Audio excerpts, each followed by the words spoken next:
everybody. My name is Lula Sewerville with Huga Beauty and the Scottsdale Lash Brow Conference, and I'm here with Cara Kapler and Jessie Love. They're from Lashline up in Canada, girls. How are you? It's a lot colder here than where you are. We're freezing. Yeah. You were just telling me that it's how cold? 1 degree. Celsius. And that's, I forgot what that is. 20 Fahrenheit? I think. Yeah. I don't know what that is. I don't know Celsius. Sorry, guys. Not my strong suit. We're going to talk about learning how to delegate in a business partner. We sure are. Good. Awesome. We're going to give everyone a little bit of chance to log in here and join our lives. And just if you are logging in or if you're tuning in, you guys can always ask us questions, leave a comment, put your name on the comment, guys, because when we're doing these lives, for some reason, it omits your name and I never know who's leaving the comment. So please let me know and share and like, leave a review, let your friends know that we're here with Jessie and Cara from Lashline, and they're going to be speaking at our conference and judging. So we're excited for that. Yay! So excited to judge. Oh my goodness. Yeah. And it's going to be, obviously it's going to be your guys' first time judging, but you guys are competitors. So yeah.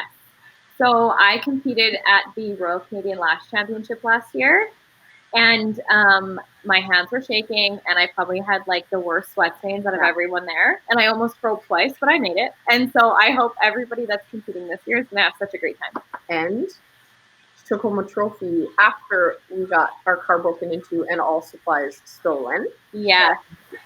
So the night of the competition, so I was in 2 different categories. So I competed during the day, and then that night, Jess took me for a really nice dinner, and we came back to our vehicle, and the windows were shattered.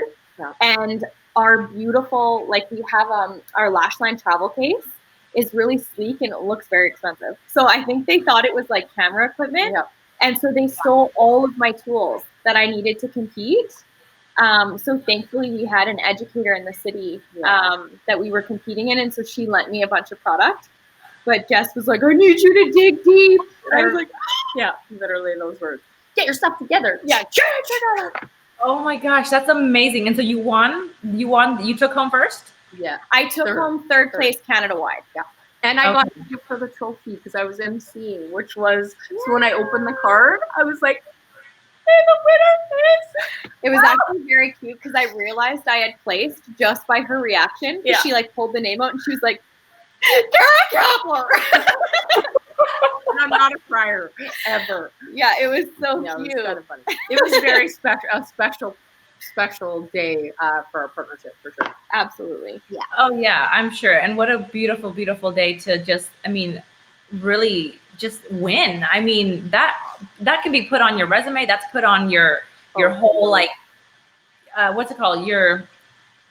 To boost you guys up further. It just lets people know that, hey, you have achieved something really, really great and you were brave enough to do it. She should have had them right here. Like, oh my, there just happened to be in the background. So obnoxious. No, because getting on the plane to come home, like the trophy's huge. And so I'm just like holding this thing walking through the airport and they were like, oh my God, what did you win? And I was like, I do eyelashes. Oh, it's very funny. I love it. That's so wonderful. Oh my gosh. And so you guys, we're going to be talking to you guys today, or everyone today, about becoming business partners. So that was really interesting. I know when I first met you guys, I didn't really I was like, wow, okay, like you're in it together. That's really cool. But we're going to talk about that a little bit later. But I really wanted to get to talking about is, what did you do before you discovered lashing? Yes, of course. Yes. Okay. So I've been in the industry now for, what is it, 12 years? 12 years. Yeah, 12 or 13, something like that.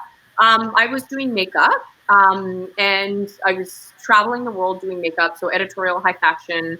I honestly ended up coming home from China and was tired of struggling to find work. Makeup, as a lot of us know, if you're in that industry, you're struggling. It's a lot of really long hours, especially if you're in TV and film. Can be a 12-hour day to an 18-hour day. It's very unpredictable. I just knew that I needed something a little bit more stable. So I ended up seeing an ad for lashes, and I was like, you know what, I think that would be cool. And to make sure that I had other income.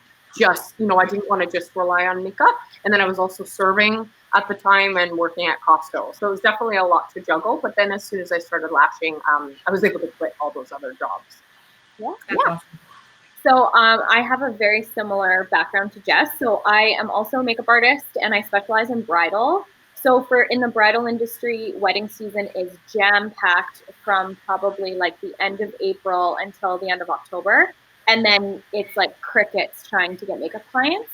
So wanting to do that full time, I needed something else to kind of supplement my income as well. And I loved that with lash extensions, your clients come back every 3 weeks. So it's really easy to kind of be able to have a budget where you're still able to like pay all your bills and that kind of thing. And then I also worked in occupational health and safety. So I used to put on like a hard hat and steel-toed boots and like go onto a job site. And it's all very male dominated. And I felt weird wanting to wear lash extensions and do my makeup at work. It just didn't feel like who I was. Right. I have to like downplay your feminine side a little bit when you're in a construction industry that's very male dominated. And I just felt like those two worlds would clash. Like I would do makeup on like local news stations here and for bridal. And I had some of my work up on billboards and stuff like that around the city and in magazines. And then I would throw steel-toed boots and a hard hat on. And I was like, this sucks. Yeah. So that's how lashing came about. Yeah. Wow. Okay, cool. I totally get the male dominated industry because I did my undergrad in electronic engineering and that's nice. I did. And so that's completely like guy dominated. Yeah. But guys, it's a lot like the show. Have you guys seen The Big Bang Theory? Yeah. Oh my gosh. One. Yeah. It's pretty much like that. You have like these super awesome guys, but some of them are very like literal. Yeah. And all they do is talk about gaming and like what if theories on like what if a rope was to be like from the ground to the atmosphere and what would happen like yeah, you're like, okay, whatever. But no, I totally get it. And it's hard to go because I was really, really, really girly too. I love the makeup. I love the dressing up. And I remember the first day I walked in, well, not the first day, but many times when I walked into class and I had like my cute outfits on with my high heels and my hair curly and my makeup did, like these guys looked at me like, what are you doing here? Yeah. Yeah, it just tends to clash with your identity a little bit. Like, because you somewhat feel like you're not being yourself because you're downplaying who you are. And if who you are is very feminine, it just, when they clash, it's so hard. It should be acceptable to still have a full face of makeup on. And I box with a full face of makeup on and play roller derby with a full face of makeup on. Full contact sports, definitely more on the, not as girly side, I guess you could say. But I'm like, I still want to look good. My eyebrows stay on while I'm getting punched in the face. Yeah. So, I mean, you can definitely have both. Yeah, for sure. Yeah. And it seems like they don't want to take you seriously. I hate that. Until you finally prove yourself like, hey, like I know my stuff or I'm here because I'm qualified. And then it's like, it can either go up or down. It could either be like, okay, she's qualified, but she's kind of, sorry guys for the term, like bitchy. Or she's like, okay, she, I don't know. Like, it's just, it's a fine line that women have to deal with in these industries. Well, and I think too, that there's a common misconception in male dominated industries that like, if you're showing up with a full face of makeup on, that you're almost looking for attention. And that's very much not true. For a lot of women, it's something that brings us joy. It makes us happy. Like Jess says all the time, if you look good, you feel good. Exactly. So when you're showing up on a job site and you have a full face of makeup on, like you don't want to be like a moving target. Yeah. So like a lot of times I would like look like a potato and I'm like, hey, like, let's just get the job done. Yeah. No effort went into my look today. Yeah. I feel like it's the right mindset when you wake up. I know the days when, I have a 3-year-old and she's always, number one priority. I've really tried to find that balance with, taking care of her, but then also myself, because again, I'm going to be able to take care of Cara and she takes care of me. You know what I mean? Just setting up your day that way. I feel like it just, you feel a little bit better when you look more put together, right? Yeah. Most days we roll in here in the warehouse and we both look homeless. But yeah, we like scare each other walking in. Oh, hey. But today is an exception because we knew we were going to be on camera. Yeah, we put our faces on for you. Well, you guys are beautiful no matter what, I'm sure. So tell me, how did you guys meet then? Yeah. Oh, so this is a very fun story. So most people think that Jessie and I were like good friends before we became business partners, which isn't true. We did know each other on like, we used to actually kind of work together. So when Jessie moved to Edmonton, she rented a room in a tanning salon doing lashes, and I was the receptionist for the tanning salon. Tell them how old you were. I was 16. And so I got the job because who didn't want free tanning in like 2007? So Jessie is who did my first set of lash extensions ever. And I used to see her come in, like she was there before I opened the salon. And then she was there when I was closing up. Like she hustled hard. She would do like 11 clients a day back to back. Don't recommend it. And then years and years later, I decided I wanted to learn how to do lashes. And her and I were friends on Facebook because we were somewhat co-workers previously. And then this was like a few years later, and I ended up taking my lash training through Jessie and through Lashline, which was really cool. And so Jess became my educator, and that was kind of how our relationship got going. Yep. She did her classic course, then came back for her volume. Yep. Then she was a brand ambassador. Then she was an educator. Yep. Then we were on a trip to LA. Toronto. We went to Nala. See, told you I forget everything. We were going to Nala, and what did you say to me in the hotel room? And I'll never forget this. I was like, "You need a business partner, and I'm that person." Literally, that's what she said. And I was like, my ego. Everyone has a little bit of, excuse me? And then I was like, wait, I do. Yeah, who did? So, you know, I didn't even realize that I needed a partner, because I was so used to, you know, being in business for so long, solo, right? And I would always hear these really bad, you know, from my business mentors or friends that are in business, has nothing to do with lashes, in the corporate world, saying never get a business partner. Now it's not going to work out. You get way too involved. It turns ugly. They always turn out bad. So I was always afraid of it. So when Cara first said that to me, immediately, you know, you're like, you know, oh, okay, great, you know. But I needed one. I finally was able to, you know, put that ego aside and be like, I need help. I'm not good at everything, and that's okay. So where Cara filled that void, our company has been able to flourish, because there's quite a bit I'm not good at. And Cara is the things that I'm really good at, you're not as strong at. Yeah, like we have completely opposite strengths. Yeah. So, which is actually, Jessie and I are very similar as people. Like our birthday is one day apart. And so we're very similar as people. But what's so interesting is that our business skill sets are completely opposite. Yeah. She has an unbelievable vision with like design and like creativity. Yeah. I can't even arrange living room furniture. Like I can't picture anything when it comes to like creative stuff. Yeah. But I'm very analytical. So like I like to take a bit of a lead with like the accounting side of things, or like our cost of product, things like that. Yeah. And so because of that, when we combined our strengths, like the business has doubled and tripled multiple times over, which is super, super cool. Yeah. Wow. That's like, do you have money? Yeah, it's actually quite cute. It's we do talk about this a lot, but like our business partnership is very much like a marriage. Yeah. That's something we'll talk about in just a little bit, but yeah, so it's been a really, really amazing ride so far. Yeah. That is amazing. And it's so nice to hear. And I do know that there are some startup companies, and you know, especially in like Silicon Valley. I mean, they're probably everywhere where they do go into partnerships like you guys, like some friends, like 2 or 3 friends get in there, and because they each have different strengths to provide for the business, you know, and because they know those strengths, they take on different roles in the business to help elevate that. And so it definitely sounds like what you guys have done, and you guys have definitely like what you've laid out that scope for each other.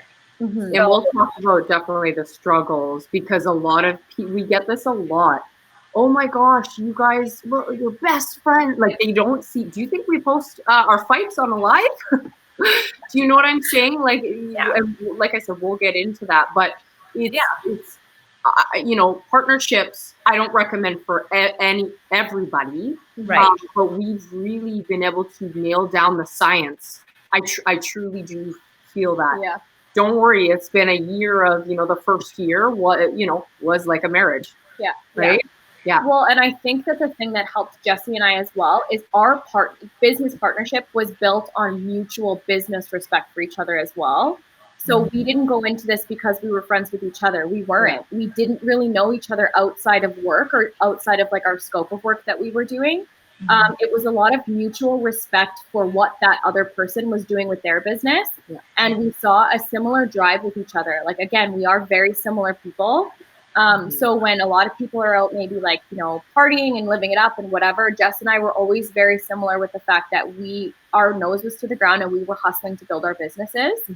So when you see that mutual attitude in another person, it's very attractive in the sense of like, you have the same work ethic, because that is a huge thing for partnerships that will go wrong is when one works harder than the other and one, whatever. It's the biggest reason why they don't work.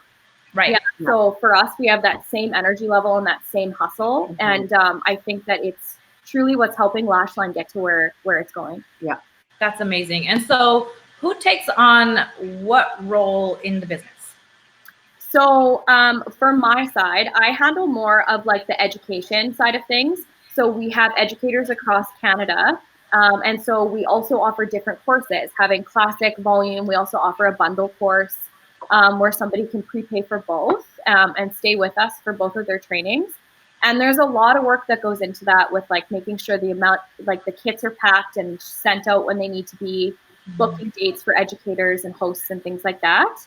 And then I also, like Jesse said, having more of an analytical side. I handle more of the accounting and things like that. Yeah. I'm more graphic design, definitely graphic design, anything to do with creative and product development.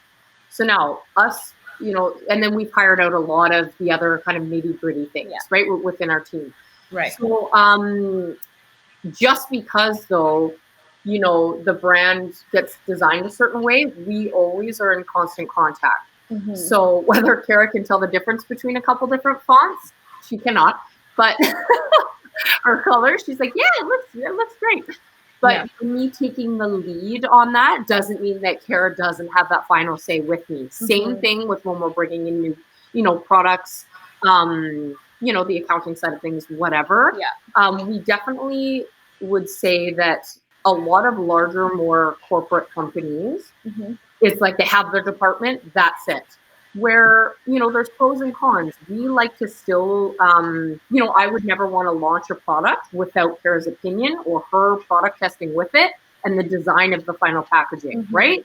So we definitely have things scheduled out where we're always, you know, in constant contact and communication.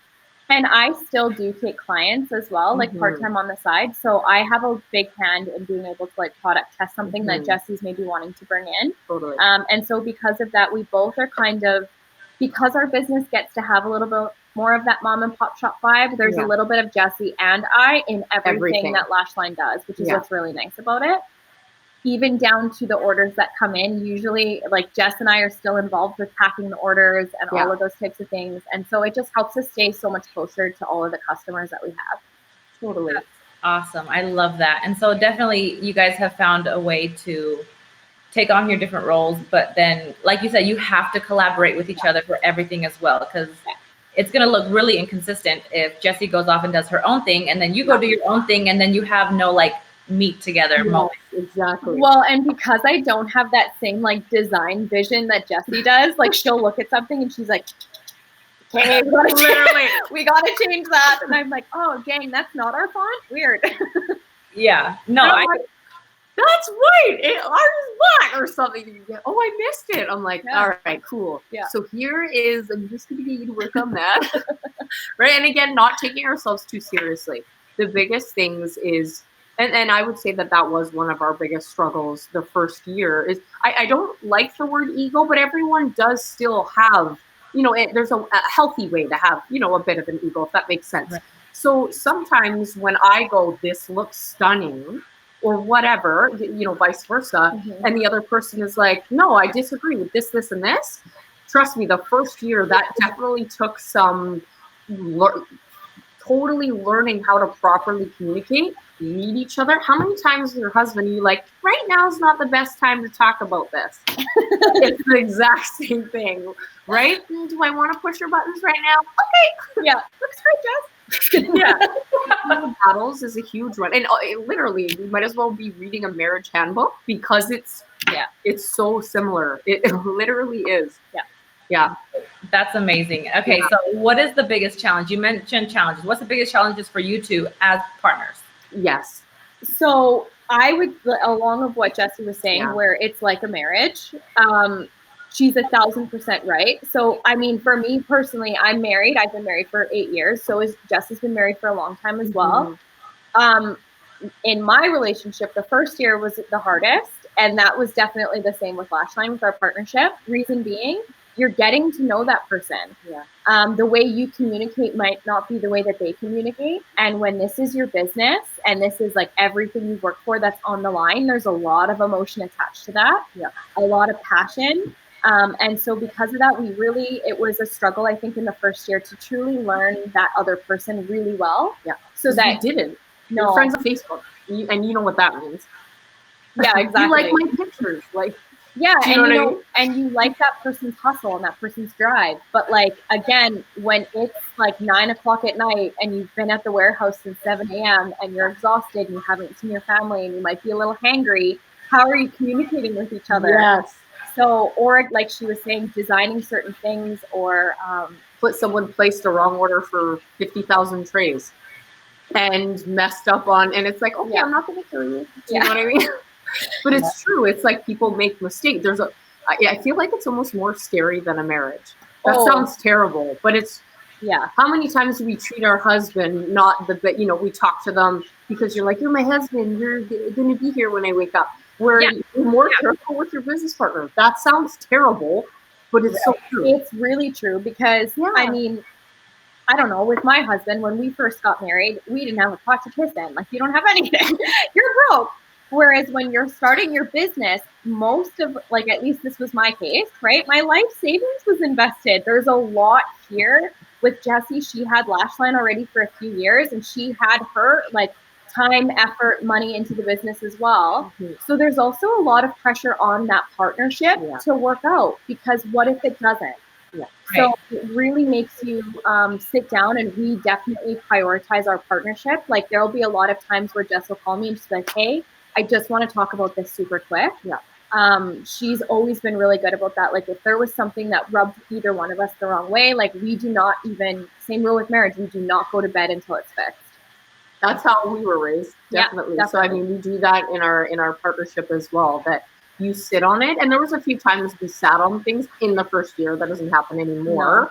And then it blows up and it's so beyond repair. Like, it feels like it in that moment.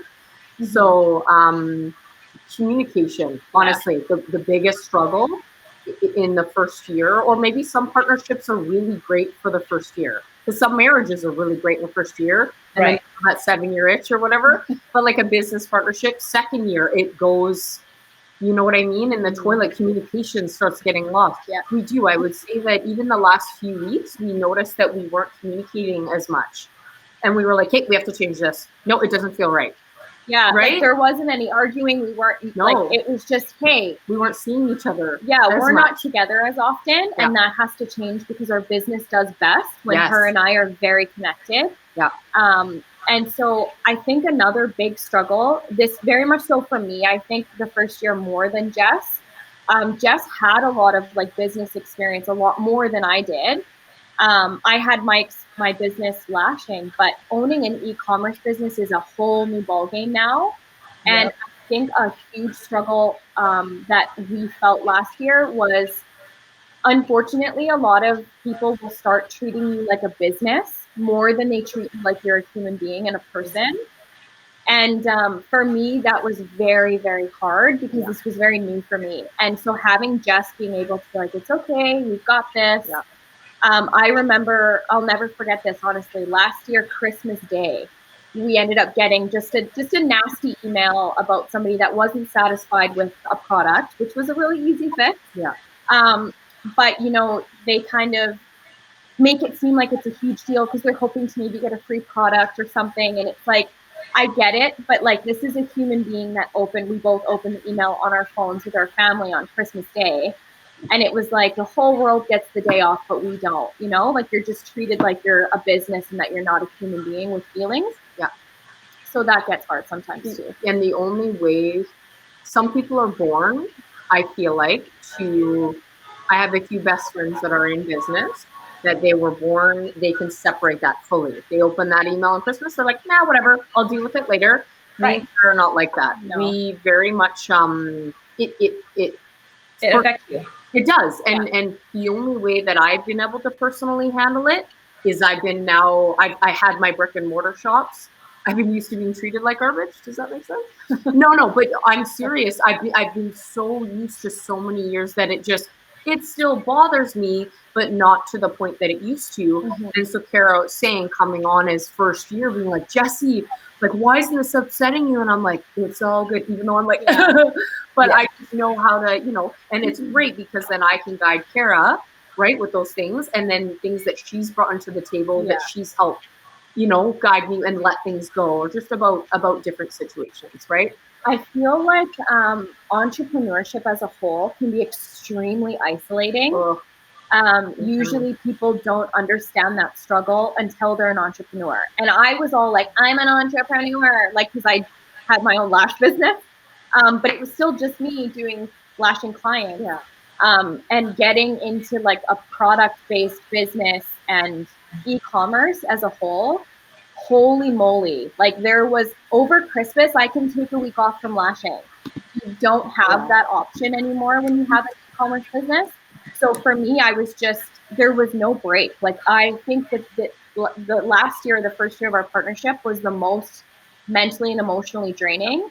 But having Jessie is what helped prevent a little bit of that isolation, because you just feel exhausted. And so you have somebody that's in the trenches with you, and they're like, they finish your sentence, they get it.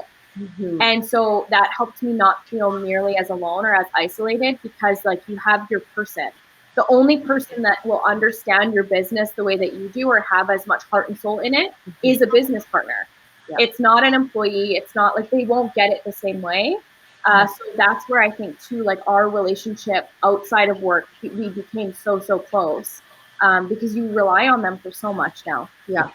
I'll say one thing as well. I was talking about that moment when Cara said, you need a partner. And I was like, I do? Right? And then I started thinking about, we kind of tabled it. She said it, and I can't remember. We talked about it for a little bit, and then it was like, okay, this isn't just like a little like, oh, we're going to be partners. All the legal that goes into it. I had done a partnership already a year prior, 6 months prior, with a different company. So I knew it wasn't just a simple, we're going to be partners, and we'll get into that as well. It's a beast. And so I just remember saying, I lost my train of thought. You were like, are you ready for this? Oh, yes. Thank you. See what I mean? Finish each other's sentences. I was like, are you ready for this? And I remember you being like, yes, like I am. Like, what else do you want me to say? But I meant, like, for real, are you ready for this? Yeah. And then within a year, we aged 10 years. Yes. So, the good, bad, and the ugly, I was like, Cara, we're gonna fight. And she's like, I can't even really, like, yeah, but we'll be okay. But wasn't really ready until we were in it. And then now looking back on that year, it definitely, you're like, oh, I see what you meant. I remember this pivotal moment. We were on a trip. I think we were in California or something, and we had a disagreement, and it wasn't big. And I started crying, and I'm not an emotional person. And I started crying because I felt like our partnership was in danger, because we had this argument. This is a good story. And I was like, I was a wreck. And Jessie was like, what is wrong? Like, why do you feel like that? And I said, like, I just feel like we obviously aren't good together if we're having these disagreements. And she was like, we both have our entire lives invested in this. And we come out of our arguments even closer every single time. Or even stronger. Yeah, something I said. Yeah. Which is the sign of a really healthy relationship. And so for the first year, if we had a disagreement, I was terrified that it meant that our partnership wasn't going to work. And I was like, remember? I'm like, what? It means we're even stronger. And she'd look at me like I was nuts. I remember numerous times we were in the back of the car and I said, I actually feel closer to you than I ever have. She's like, get away from me. What are you talking about? I was like, I think I made a mistake. She's crazy. And I'm like, no, like seriously, if we can have an argument and then be like, we're good, right? We know, and now we don't even, disagreements are like, yeah, we're done, move on. Like it's not that, and don't worry, we'll have them. Right. We'll have them, but again, communication, it all comes back to communication. Yeah. Oh yeah, for sure. And you make a good point, because like you say, it's like a marriage. It's true. Like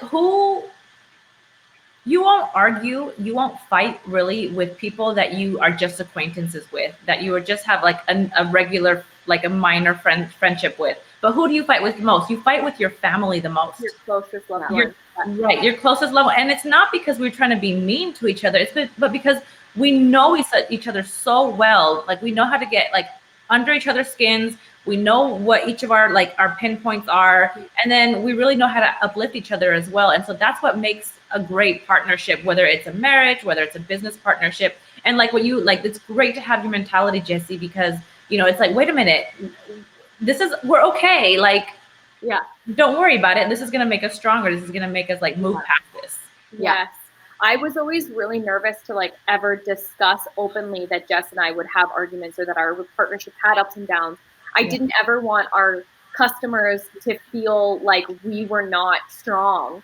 And Jessie's completely changed my opinion about that, because I feel like, again, even with marriages, the realist couples are usually the strongest ones, not the ones that always look like everything is perfect and they just smile for photos. We are building our brand to really be as relatable as possible. And that means that we also have to be transparent with the fact that we have struggles the same way that everybody else does that's running a business. Yeah. Right. And I love that. And, just like you guys, I'm partners with my mom. So we were talking about that, and I was like, man, that's a hard one. That's a hard one. Because we see things differently. And, what's great about partnering with my mom is that, she, her whole life, she's been a hustler. She's been a go-getter. She's been very ambitious. And she came from such slumdog millionaire kind of background. That really, it was zero to building herself up to something that she lived the American dream of. We're in America. You can do anything you want. You know what I mean? Why should anyone tell you no? It's her, right? I know, I love her too, but like you say, it's not always beds of roses. We fight. Yesterday we had a fight, and it wasn't because we were fighting about anything. It was fighting about work. I'm constantly working. I'm always on my phone. I'm always on my laptop. Like you, Jessie, I don't just do the design work, but I do everything else. It's a lot of hats.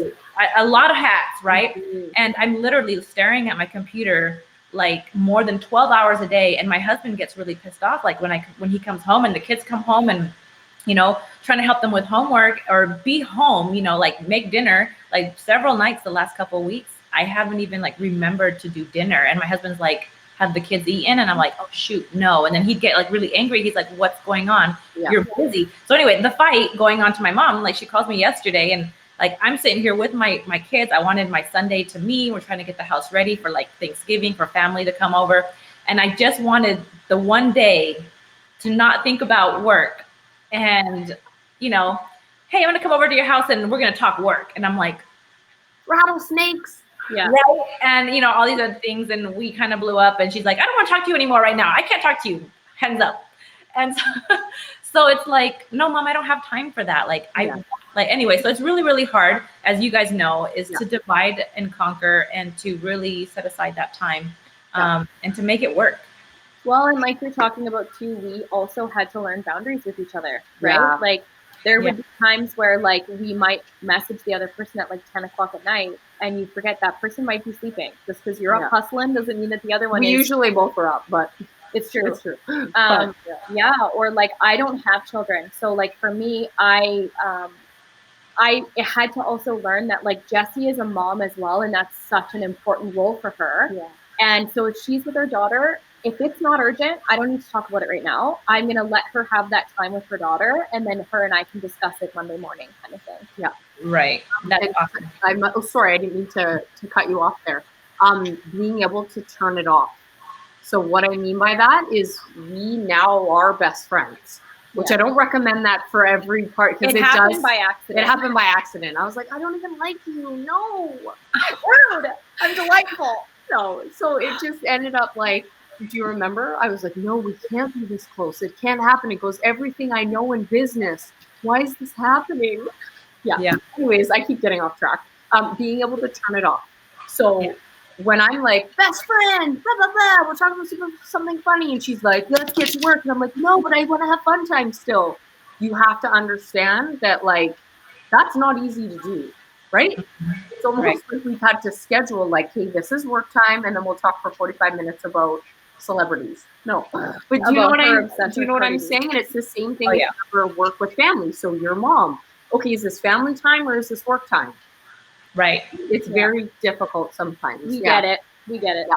Yeah, totally get it. So that's awesome. So that's one thing. Obviously, if you're thinking right now, if anyone hearing this or watching this wants to go into business with somebody, these are really, really awesome, amazing, like things, like advice, and just experiences that you guys are going to, because I'm sure a lot of people don't even realize half this stuff. When we'd love to talk about the legalities as well, because I've heard a lot of, for example, one of my best male friends wanted to sit down with me and talk about getting into a partnership with his friend, his best friend. And immediately I was like, oh, this, like she said, we were friends after, we went through all of these hurdles. But yeah, it just, I don't know. And right away, he's like, what do you mean you're doing it? And I'm like, yeah, but you don't know the backstory, right? Yeah. And, oh, but we're just going to get started. I said, do you have all your legal done? He goes, I need that. It's like, and it's not, again, that stuff isn't my strong suit. The only reason I know it is because I did it already. And hired it out. Right? But not everybody has the funding at that moment. So if you don't, you can't go forward. So I'll wait. We can get into that later. But yeah, it's something we definitely want to touch on. If people. Oh yeah, I would love to do another interview with you guys for the podcast and everything. Yeah. Just legalities of partnerships, because that's the same thing. I know I'm partnered with my mom, right? But like her husband, he does a lot of the payroll. He does the money handling, and so he's like, hey Lulu, we need to sign, the partnership agreement type stuff, documents. And I'm like, like look it up. So I had to do my own research. I didn't actually hire out for anybody, but I did my own research. We wrote it up, did everything, and signed it. Like it's this is my mom. People are like, it's business, but it doesn't matter. It doesn't matter. It was funny because Jessie's like, you like, you know what a USA is? And I was like, United States of America. And she's like, no. So for us, like, when you're unified shareholders agreement, if people are wondering what that is. Unanimous shareholders? Or what did I say? Unified. Yeah, unanimous shareholders agreement. Oh but like for us, what that essentially is in business, as you know, it's a prenup, pretty much. Yeah, it's literally a prenup. We had to go through everything. Like, what happens if someone wants out? What happens if someone gets divorced? What happens if you just can't stop fighting? Not fun. Like, no. So for us, again, like starting our partnership, that was heavy. And she was like, are you ready? And I was like, yeah, what are you talking about? Yeah. I wasn't. Like, and I sat down because we had to have separate legal representation, and your lawyer fights for you. Yeah. And they don't know your partner. And so he was like, bop, bop, bop, bop, bop, and you leave there and you're like, she would never do that to me. Like, you're just terrified. Yeah. And it's trusting your instinct, trusting your gut. But don't be naive and don't be stupid. Don't be stupid. And sounds terrible. Yeah, no, I totally, you guys, we're gonna have another podcast on this. This is gonna be good. Let's do it. Sorry. Okay, so I want to get on with our interview with you guys. I have a couple other questions for you. Can you guys name a person who had a huge impact on you as a lash artist or like an entrepreneur? Perfect. You go first. Okay. So I have two. My two biggest inspirations, I would say, in business is Sheryl Sandberg. She is the female COO of Facebook. Yes, her book is awesome. Yes. So I actually read Sheryl's book, Lean In, and it was that book that motivated me to ask Jessie about whether or not she wanted a business partnership. Right. And the reason that I have so much, that book really holds a special place in my heart because I had dreamed about co-owning Lashline for so long. I mean, it's the business that started my career. It's the product that I loved. And the book had talked about how as females, we don't tend to ask for an opportunity. We wait for it to be offered to us, and then we feel like we deserve it more. Mm-hmm. And so for me, it was just, she was like, what happens? What would you do if you weren't scared? And I was just like, okay. So I ended up asking Jessie, and that one book completely changed the course of my life. And I'm so grateful for it. And then also I'm a really big fan of Phil Knight. He is the founder of Nike. Yep. And I have read his story. He started Nike from his parents' basement with absolutely nothing. And Adidas was this huge, massive brand. And everyone told him he was crazy.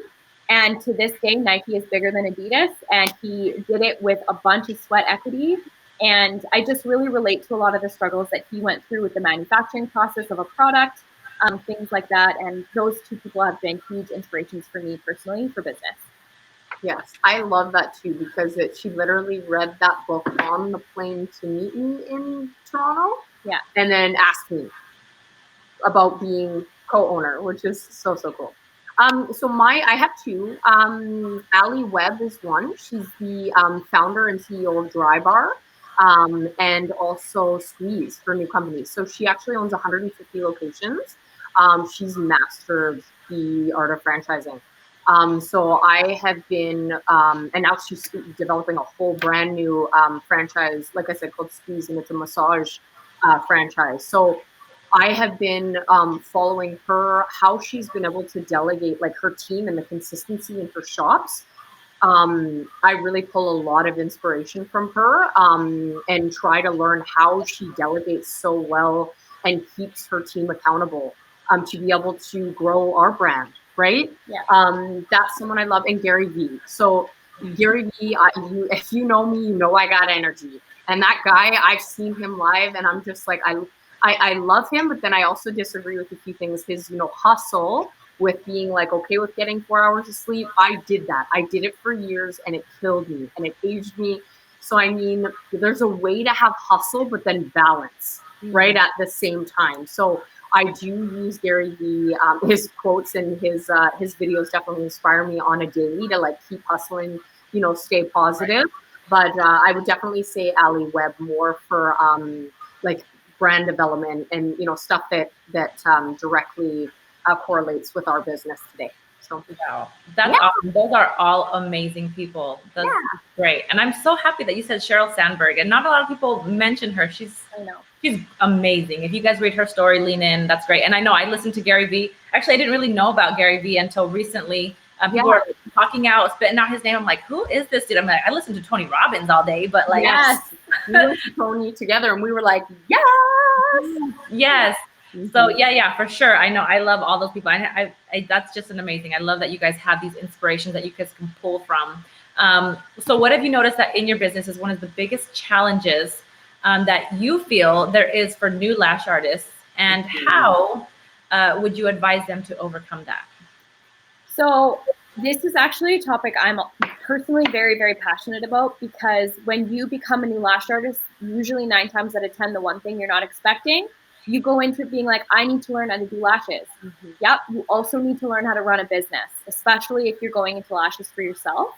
And that's where in the industry, I think that we're noticing there's a bit of a disconnect. They're taught lashes and they're taught a technique and they're sent out on their own to go own their own business and run it from the home when they might not have any experience on marketing, advertisement, customer relations, customer acquisition, none of those things. And so it's like, honestly, I feel like lashing is like 25% of your business. Agreed. 75% of that is running it like a business. And so I think that that's a huge challenge that most lash artists are going into, because usually they just kind of want a little bit of side hustle money, but they don't actually fully understand what they're getting into in regards to like taxes, legalities, all of those types of things, and with that come with running a business. Right. And it sucks that it's unfortunate that there's so many lash artists, and even, you know, in the brow industry, since, you know, we're the Scottsdale Lash Brow Conference, people want to tend to keep all the money. So they do it from their home without paying taxes, and it's all under the table, and they don't want to have any type of liability for that. Right. And it doesn't help them in the long run doing it that way, because now they have to keep everything hush hush, and they don't look professional. Yeah. Well, and I think what happens as well is I see this a lot where we're located. I will look at someone's work and I'm just like, holy cow, like you are one of the best in the city. The quality of work that you have is unbelievable. They have no idea how to market themselves. No one can find them. They're struggling to get clients. People don't know who they are. Yeah. They end up all of a sudden at the end of the year, you feel like you made so much money, and then you get saddled with this tax bill that sets you back tons. Because you weren't taught about any of that. And so it's hard, because talent is only so much of being a part of the lash industry. And a lot of that is also about business smarts. I'd love to touch on that, as I have been in the industry for so long. And I'll tell you right away what happened to me is that I fell behind. So this was with my brick and mortar shop, and then I developed Lashline and fell behind with that. Hence why when hair fell in my lap, it was just amazing. It was a push that I needed to, you know, because we are different ages. I fell behind as in I had built both my businesses very organically. I wasn't paying for Facebook ads. It was, you know, I was one of the most well-known lash bars in Edmonton organically. So what happened was, when the industry and how to market your business has fully changed. There was no Instagram. Back then, God, I'm dating myself, but it's true. So what happened was I didn't understand, you know, again, going back to ego. I'm like, wait, what's happening? Why aren't my books now as full? Like, and I'm not talking me, I'm talking, I stopped flashing a long time ago, like taking clients, but why isn't my salon as popular? Well, no wonder. I'm like, why are my competitors getting hit? Wait, why am I seeing their ads everywhere? And hey, why are they, you know, they're doing all of these, using these cool apps, you know, they're following trends in the industry. And I just you get comfortable. Your business starts to make a lot of money. And I just stopped. I'm not going to lie to you. I stopped working as hard. That hustle didn't go out of the window completely, but I got comfortable. And I got comfortable with having these full books happening organically. So when I had to try to get updated, that sounds terrible, but it's true. Yeah. So, with business, and I'm like, I don't need to educate. I kind of felt that, you know, back then. I don't need to take any more courses on business, right? All of those things you're saying. I'm like, I know just enough, right, to run a well business. We're making money, so I don't need to do anything else, right? And excuse me, I feel like that's what happens, and it's still happening today. Thank God I got a wake-up call, and I was like, wait, my bank account's getting smaller. Something I know I don't know enough about numbers, but it's going lower. Do you know what I mean? So at some point I was like, I need to make a change. And I feel like that is another huge challenge, that people, they get comfortable, or they don't want to educate themselves, they get lazy. And I am guilty of that. So I started taking, both Cara and I, courses. Even though we're hiring out marketing now, we're still wanting to learn. You know, Cara's getting me to even read more, right? Just again, even for speaking engagements, right? Yeah. So you should always be educating yourself. Yes, lashes, of course. We're always taking multiple courses, both of us, because I still have to lash for our courses, right? And she still takes clients and teaches. But you have to always be educating yourself. So taking those online business courses, whether it's marketing, SEO, right? It's huge, yeah. Yeah, So I think too, one of the things, like along the lines of what Jesse was saying, is the way that you can kind of overcome that is, I think that you have to really try to find your niche, find out what makes you unique and what sets yourself apart. And then I know I say this a lot in my volume courses, is we talk about, like, Instagram is a very visual platform, which is huge. What we do as lash artists is 1,000% visual. So if you're not taking advantage of the fact that social media is a visual platform and you can advertise, you can show your customers and your clients how good you are in a photo.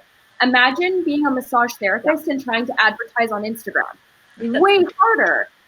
So, I mean, if you're not taking advantage of how to truly utilize social media and use that platform to grow your business, you're setting yourself back and you are really just stabbing yourself in the foot. Yeah, for sure. No, I completely agree with that. And it's not just social media. It's like you said, all the other aspects, whether you want to do in some SEO, some Google advertisements, Facebook marketing, targeting. And it's daunting because a lot of people, that's not up their alley, and it can be scary. And many times, I would say probably 90% of the time, you put out a Google ad and it doesn't work. You're just wasting your spending money because you don't know what you're doing. So at that point, it's good to either hire out for that or take a lot of courses. I'd love to say something to you. Sorry. No, go ahead. Okay. This is before Cara came on as partner. I wasted so much money. So yes, I would try to do it myself. I'm like, it's a dud. It didn't work. Then I spent thousands and thousands of dollars on the wrong people.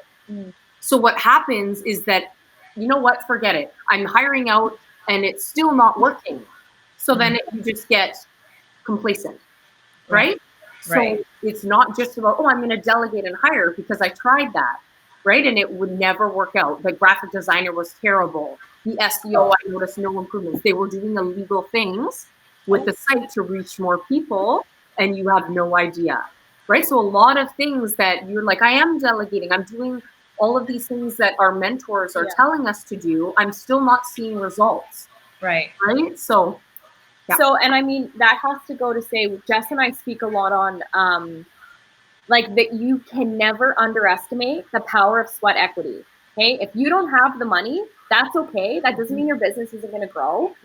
For me personally, I grew my business and I was able to do that with sweat equity. I didn't grow up with a family that had a lot of money. I didn't have a lot of money when I started my businesses. You just might have to hustle harder than your competition, and that will help set you apart. And then you know what? When you get a little bit of money, know what areas and where you're going to put it to really see that money go a little bit further for you. So if you can't afford a marketing team, like we just hired a marketing team, like literally like 2 weeks ago. Our business has grown completely organically. And it's same with my lash business. Word of mouth. When people are really happy with a product or with a service, they will tell their friends and they will do it. Social media. And so, you know what? If you don't have the money yet, don't give up. You're going to still get there and you're going to still grow your business. Right. The one thing as well, this is something I learned. Do it smart. Do it smart. So I thought that, so my work ethic, no one could compete. That is something that I'm very proud of. Out of all my friends, anyone I knew, 80 hours a week. Like I used to lash 14-hour days, and I'd go home and work on my business even more. No one could beat that. What they did, like my competitors back then did better than me. They would work less, but a lot smarter, right? So the sweat equity definitely, but make sure that you're doing it. I just thought work as hard as I can, but literally until you're cross-eyed, or hire it out in the proper way, right? So, and Cara has honestly taught me a lot about that as well, doing things more like taking a moment where my personality is just like, work as fast as I can. You know, if I'm not sweating, I'm not working hard enough, right? Yeah, so there's definitely a difference there too. Yeah, because the burnout is real. Oh, it's so real. Yeah, for sure. That's amazing. You guys are so inspirational and so enlightening, and I'm so happy that we have you guys coming. So tell me what your topic is. Tell everyone what your topic is at the conference this coming April. Yes. So Jess and I are just really going to be speaking on the ins and outs of our partnership a little bit. But also, again, we want to talk about that business side of things that lash artists are probably missing.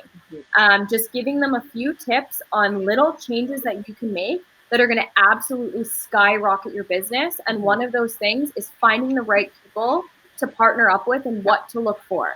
Don't go looking for your BFF that lives next door. You need to look for different qualities in a business person And then again, doing it the right way. Don't skip steps thinking that you don't need the right contracts and things like that. We have overcome so much as business partners and as business owners. And if we can help give a few tips that are going to help you skyrocket your business faster than we were able to, that's amazing. Jess always loves that quote about how you can get further standing on the shoulders of giants. I'm 5'1", so that is more pertaining to her. But she's standing on my shoulders. That's right. And so then you can stand on our shoulders. But if we can give these amazing attendees tips on how to just get further faster, that's the best we can do. One very important thing, and this is something that I would say is both me and Cara's strong suit. We want you to leave feeling so inspired. Yeah, that is my. We've seen a lot of speakers. I'm talking not in the lash, yes, in the lash industry, but me and Cara attend a lot of mentors. You notice our mentors aren't in the lash industry, right? We look for inspiration, yes, of course, within our industry, but outwards as well. We want you guys to we want to give you as much energy, positivity, and so you guys can relate and feel ready to go. And also feel that you have two people that you can contact whenever you need to ask questions, because it's really easy for everybody to be like, find a mentor, and then you call and you're like, hello? New phone, who dis? Yeah. So we really want to be able to extend ourselves to all of the attendees there and just give as much help and guidance as we possibly can, because I know that was a huge thing that also helped us, is that we had people we could reach out to. Yeah. That's perfect. Oh my gosh, you guys are amazing. And your talk is going to be great. So if anybody wants to go to the conference, we have the early bird special ends at the end of this week. November 31st. Right? Yes. Yeah. November 31st, midnight, Pacific time. And it's going to be cut off and the price will go up about $150, I think. Yeah. Forget what. Buy no tickets? Yeah. So buy your tickets now and get that really great deal, because there's no way that anyone's going to get all the knowledge like what you're giving, what all our other 21 speakers are giving, and our 6 workshops are giving, all for this great deal. Yeah, so, it's unbelievable. Jessie and I are so excited. Like, we look at the speaker lineup and we're like, oh. We know a lot of people too that are going, which is going to make this even more fun. Yeah. But yes, a lot of people have signed up so far. There's still many out there who said, I'm going, but haven't seen your name come through. Sold out. I know. It's gonna be great, and the goodie bags are gonna be amazing. I mean, we're already the goodie bags. I mean, are worth more than the early bird special. So actually, to me, honestly, it's no brainer. It's a business write-off, and you're gonna leave there being able to learn how to go farther faster. And I think that's actually the title of our talk. So if you're wanting, go farther faster, and you're gonna be able to do that by attending conferences like this. Yes, exactly. So investing in yourself is probably the biggest thing you can do for upping your business in general. And you know what? If you're wanting more clients, it doesn't necessarily mean that you need to take another lash course.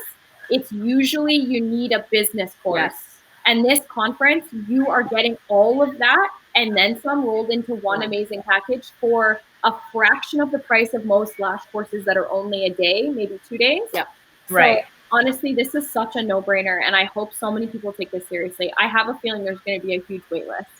Yeah, I'm hoping it goes great. I mean, I'm over here stressing out a little bit because I'm like, oh my gosh, I just want it to flow, and I want it to be amazing and perfect for everybody. You know me, I'm sure you're the same way, Jessie. You're very anal about perfection. Man. Yeah.